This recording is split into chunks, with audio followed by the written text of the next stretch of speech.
Hello, ladies and gentlemen. Welcome back to another episode of that show that will not be named. I'm your host, 2 Game Prince, and or Brian, whatever you prefer. And today I wanted to talk about. What did I want to talk about? I just had the subject on my mind, and then it just kind of left. Like most people in my life. I believe it had something to do with pulp heroes. Yes, that's right. Pulp heroes in the heyday and nowadays.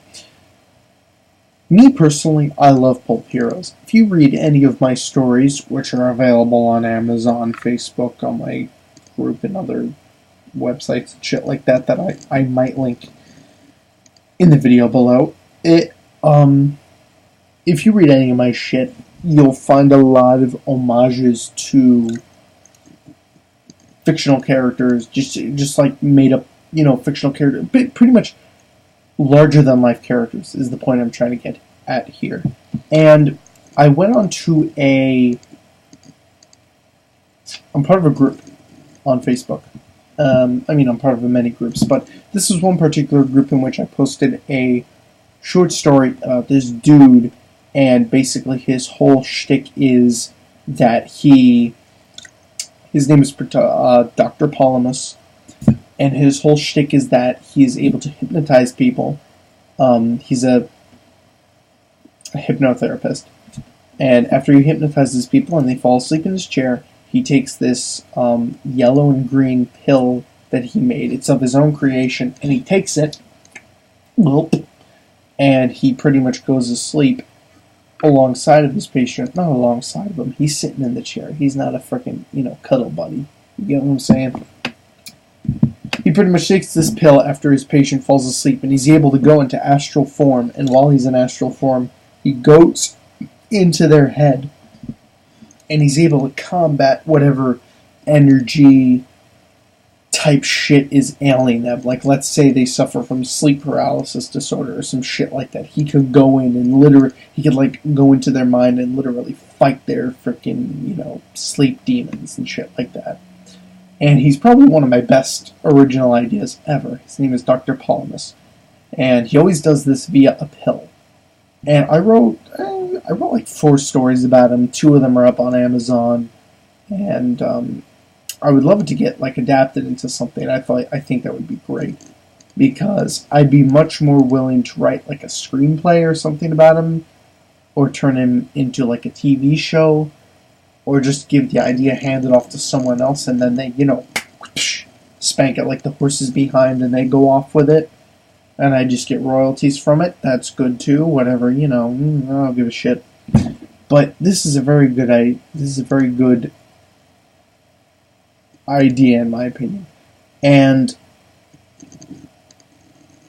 I completely forgot what I was talking about for a second. But this particular idea, I love it, and it's fantastic. And I went online, and I posted the first story about this on this Facebook group that I'm a part of. Now, mind you, there are a ton of seasoned authors and writers and people of all kind of sorts on this Facebook group. But one of my issues with these multiple Facebook groups is that there's always someone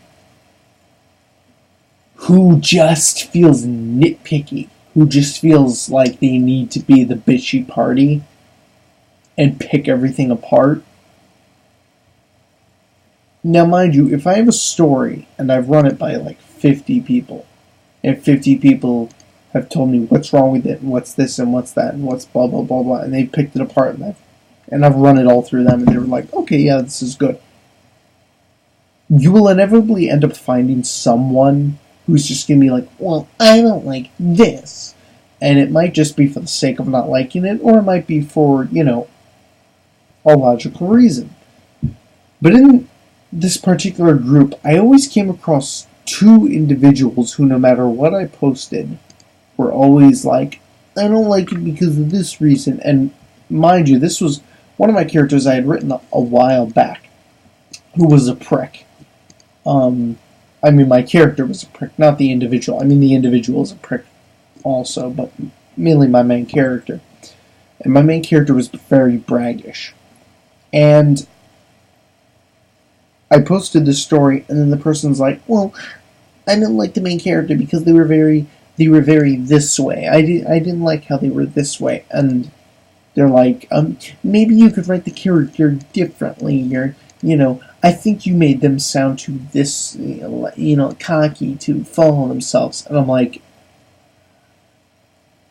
did you read the fucking story? They're supposed to be that way. They're an asshole.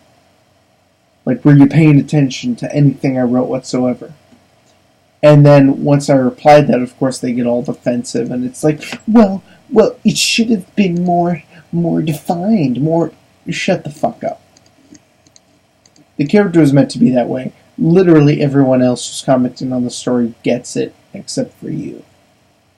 What the fuck are you talking about? Because it seems to me as if you just didn't like the character. Either that, or maybe you had no problem with the story. Maybe you didn't even read the fucking story. Because then, of course, you ask these people, well, what'd you think of this point? And then they're like, and they're stumbling like a squirrel without any nuts. Because they didn't read the fucking story. They read the opening, they read maybe the first paragraph, and were like, I don't need this. And, they figured they were too good for it and decided not to read. You're going to run into a lot of that. You're going to run into a lot of people who promise you that they're going to read your work and then end up not reading it at all. Or they're going to, they're going to skim. I love those people, the people that just fucking skim. And don't pay attention to, like every single line that you have, even though all of your lines... See, here's the thing. Even if you're an amateur at writing, I do believe that each individual line that you write adds up to the message you're trying to convey in a story. Which is why, personally, I don't believe in scanning over people's work. Especially if someone asks me to read their shit. I don't believe in just scanning over it. I think that's pretty shitty. Personally. So, for amateur writers out there, that may be something you come across. And whenever you come across that shit, don't bother with it. Don't even look at it. Don't give people the time of day that you can tell aren't giving your work the time of day. But I suppose we can really leave off this video on that message, I guess. I completely forgot what I was originally talking about.